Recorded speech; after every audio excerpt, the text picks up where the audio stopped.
Bonjour à toutes et à tous, il est 15 heures sur Télé Djibouti. Merci à vous de nous rejoindre pour cette nouvelle édition dont voici les faits saillants. Le président de la République, Ismaël Omar Guelleh, a reçu une importante délégation soudanaise de haut niveau au Palais de la République. Et dans l'actualité nationale toujours, à Tadjoura, réflexion sur la coordination et l'harmonisation de l'action gouvernementale.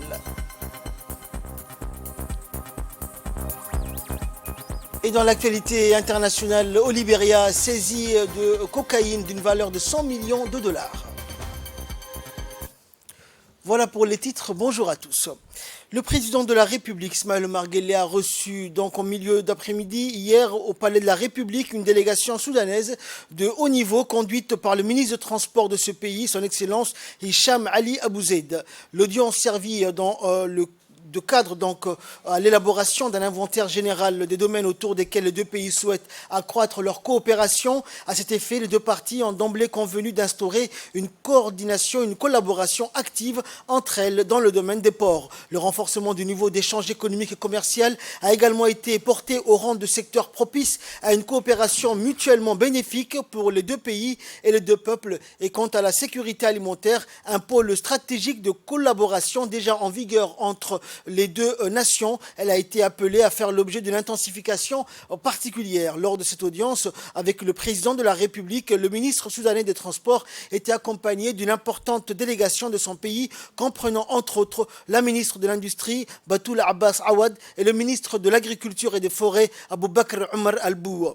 L'ambassadrice de la République du Soudan auprès de Djibouti, Rahma Saleh Al-Ubaib, a participé à cette audience. Côté djiboutien, le ministre des Affaires étrangères et de la coopération internationale, Mohamed Ali Youssouf, le ministre des Infrastructures et de l'Équipement, Hassan Mohamed Ibrahim, le ministre de l'Agriculture, Mohamed Ahmed Awale, le président de l'autorité des ports et des zones franches de Djibouti, Aboubakar Omar Hadi, ont pris part à cet événement. A noté également la présence à cette audience de l'ambassadeur de Djibouti auprès de la République du Soudan, Issa Khair Roblé, et du secrétaire général de la présidence, Mohamed Abdillahi Ouaïssa.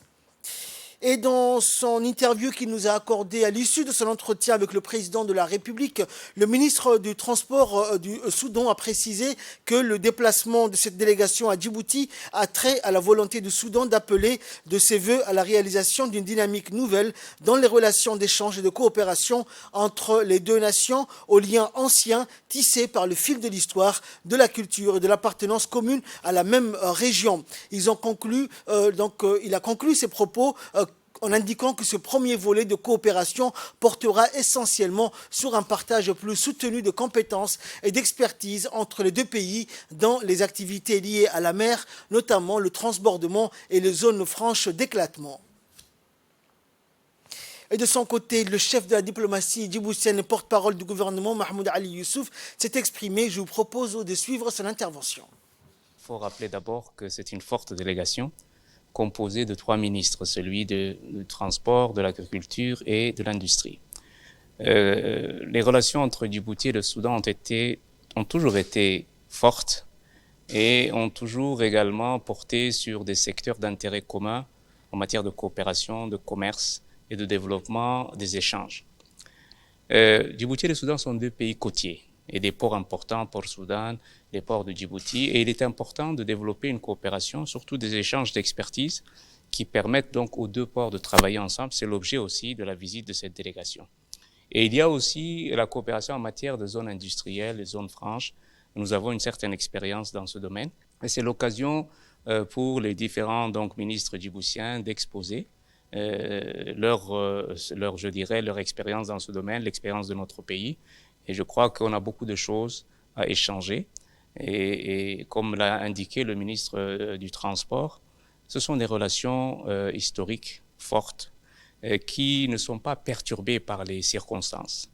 Et c'est là un peu l'objet et l'intérêt de cette visite qui s'inscrit toujours dans le cadre de ce partenariat qu'à Djibouti, nous essayons de promouvoir et surtout le fait qu'il y a cet échange culturel permanent des étudiants djiboutiens qui étudient dans les universités soudanaises, une communauté soudanaise qui vit avec nous, des commerçants, etc. Et je crois qu'on ne peut que se féliciter de cette visite et on va continuer à travailler avec nos homologues soudanais pour faire en sorte que ces relations aillent de l'avant. Et ce communiqué officiel qui nous émane du ministère de l'Intérieur et qui indique, je cite, le ministre de l'Intérieur communique que la journée du dimanche 9 octobre 2022 sera fériée, chômée et payée. Cette fête correspond au Mouloud al-Nabi ou à la naissance de notre bien-aimé prophète Mohammed, paix et salut de Dieu soit sur lui. Profitant de l'occasion, le ministre de l'Intérieur adresse ses meilleurs vœux de bonheur, de prospérité et de paix aux Djiboutiennes et Djiboutiens ainsi qu'à la communauté étrangère résidente en République de Djibouti. Fin de citation. Dans l'actualité également, c'est au cœur d'un des sites naturels les plus connus des Djiboutiens que les membres du gouvernement ont débuté une retraite sur 2 jours qui sera axée sur l'harmonisation et la cohérence de l'action gouvernementale. Arrivé tôt ce matin par voie maritime, le Premier ministre Abdelkader Kamel Mohamed et les membres du gouvernement ont été accueillis à l'escale de Tadjoura par le préfet de la région Hassan Dabele Ahmed et le président du conseil régional Omar Hussein Omar avant de se rendre directement au Sable Blanc, lieu de leur retraite. Les travaux de ces 2 journées sont une suite logique du séminaire de réflexion gouvernementale organisé à Arta du 16 au 17 juin 2021. Pour rappel, la retraite gouvernementale de l'année dernière a dégagé 3 axes fondamentaux comme levier d'action en termes de renforcement de l'efficacité et de l'efficience de l'action gouvernementale. Si la déconcentration et la dématérialisation ont constitué les 2 premiers axes, la coordination de l'action gouvernementale en était sans contexte le levier transversal devant garantir l'impératif des résultats. C'est dans cette optique que lors de la rentrée politique de septembre dernier, tout en saluant les réalisations concrètes de son gouvernement, le président de la République Ismaël Omar Guelleh n'a pas manqué de relever les chantiers à approfondir dans le domaine du tourisme, du numérique, de l'agriculture et de l'énergie. L'objectif de cette retraite est entre autres d'assurer la cohésion et une meilleure articulation de l'action gouvernementale en vue d'une réflexion commune pour optimiser les résultats au bénéfice de la population djiboutienne. Plusieurs thématiques sont retenues durant cette réflexion gouvernementale comme la politique sociale et la solidarité, la diversification de notre économie de services et la transformation numérique.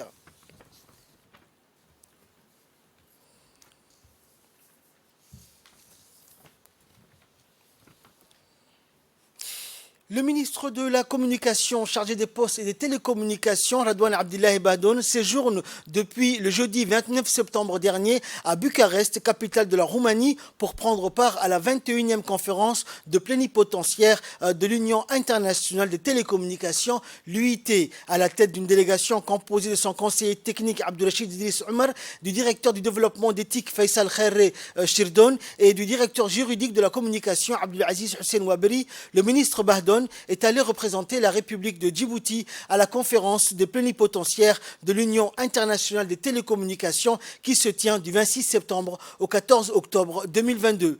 La conférence plénipotentiaire est l'organe décisionnel suprême de l'Union internationale des télécommunications tenue tous les 4 ans. Cette conférence est une manifestation importante à l'occasion de laquelle les États membres de l'UIT décident du rôle futur de l'organisation et déterminent par la même occasion sa capacité à influencer et à orienter l'évolution des technologies et de l'information et de la communication dans le monde. Cette édition a vu la présence de plus de 2000 participants du secteur des télécommunications tenue au siège du Parlement roumain. La conférence de cette année est placée sous le thème de la transformation numérique pour un développement durable et a pour objectif de déterminer les principes généraux de l'Union, d'adopter un plan stratégique et un plan financier pour une période de 4 ans, élire également l'équipe de direction comme le secrétaire général, le vice-président général, le directeur du bureau de radiocommunication ou encore le directeur du bureau de la normalisation des télécommunications et enfin le directeur du bureau de développement des télécommunications et enfin élire les États membres du Conseil et élire les membres du comité du règlement de radiocommunication.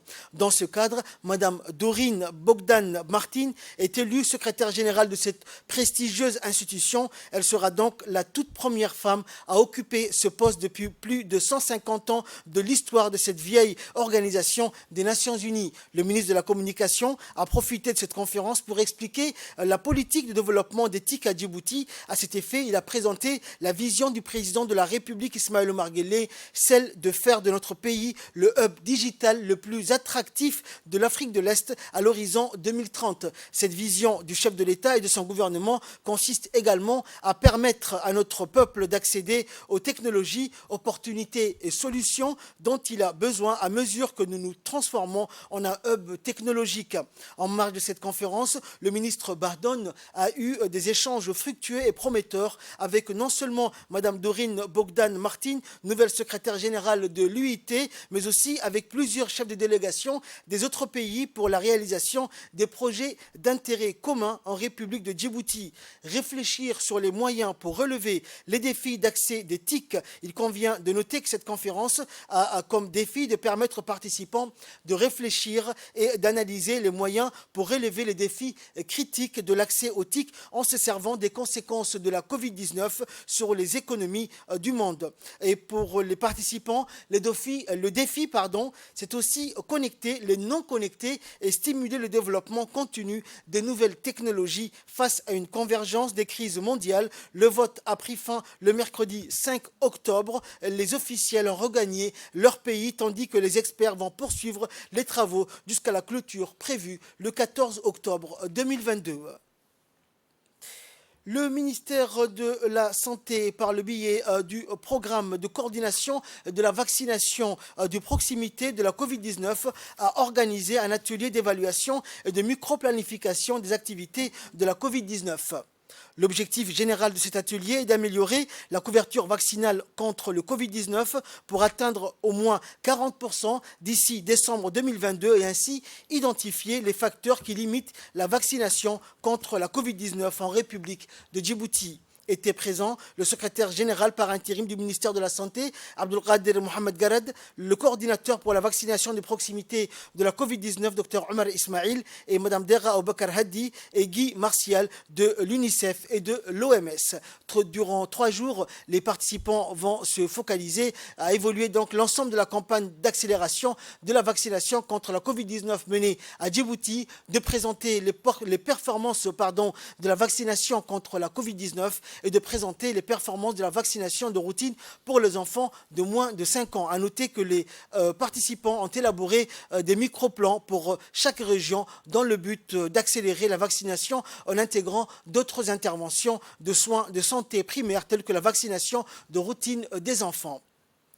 Le conseil régional de la région de Dikil a abrité ce matin un atelier d'élaboration des plans détaillés d'aménagement urbain de la ville de Dikil comme dans la capitale et des régions de l'intérieur.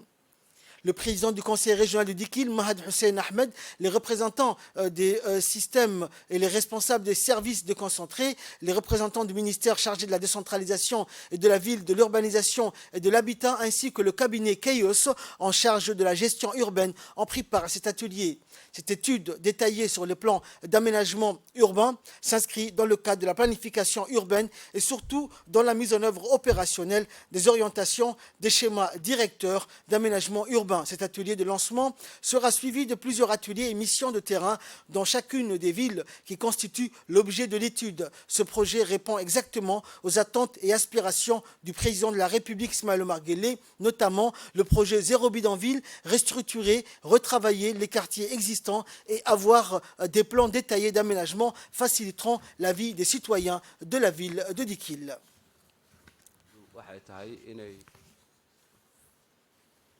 Écoutons à présent l'interview que nous a accordé le coordinateur des projets et des schémas directeurs. Là aujourd'hui à Dikil où on a eu un très bon accueil de la part des institutions locales, du conseil, de la préfecture. Je coordonne une équipe de consultants qui est chargée de rédiger les plans d'aménagement de détail pour la ville de Dikil, c'est-à-dire les outils qui nous permettront la mise en place des grandes prévisions du schéma directeur. Mon équipe est là pour écouter et pour voir. Donc pour écouter les différents intervenants, les réalités locales, les communautés locales, quelles sont leurs attentes, quels sont leurs besoins, quelle est leur vision d'avenir pour cette ville. Ce projet se réalise dans le cadre du projet Parisaire. C'est un projet finalisé au développement de villes régionales qui est financé par la Banque africaine de développement à travers l'Agence djiboutienne de développement social. Et par la suite, nous allons sur le terrain pour visiter la ville afin de pouvoir comprendre de visu la réalité sur le terrain. En nouvelles du monde à présent, c'était dans le titre de cette édition, l'Afrique de l'Ouest est devenue une zone de transit pour les drogues produites en Amérique latine et destinées à l'Europe. Les autorités du Libéria, avec l'aide du Bureau international de stupéfiants et de l'application des lois des États-Unis, ont saisi 520 kg de cocaïne d'une valeur estimée à 100 millions de dollars, ont indiqué donc le ministre de la Justice et l'ambassade américaine. Depuis plusieurs années, l'Afrique de l'Ouest est devenue une zone de transit pour les drogues produites en Amérique latine et destiné à l'Europe. Un ressortissant de Guinée-Bissau a été arrêté et en détention, tout comme un ressortissant libanais. L'Agence nationale de lutte contre la drogue, la DEA, a confirmé ces deux arrestations, précisant que d'autres complices étaient encore en fuite. Elle n'a en revanche pas confirmé les arrestations partagées sur les réseaux sociaux, selon lesquelles la drogue aurait été stockée dans des conteneurs de poissons congelés. L'enquête est en cours, a-t-elle déclaré.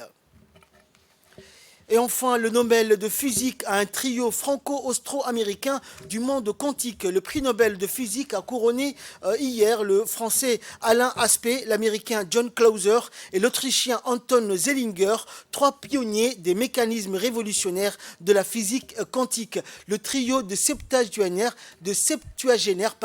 est récompensé pour ses découvertes sur l'intrication quantique, un phénomène où deux particules quantiques sont parfaitement corrélées, quelle que soit la distance qui les sépare, a annoncé le jury Nobel. La mise en évidence de cette propriété a ouvert la voie à de nouvelles technologies dans l'informatique quantique et des communications ultra sécurisées, ou encore les capteurs quantiques ultra sensibles qui permettraient des mesures extrêmement précises comme celle de la gravité dans l'espace. C'est ainsi que prend fin cette édition. Merci à vous de nous avoir suivis. Restez avec nous avec la suite de programmes sur Télé Djibouti.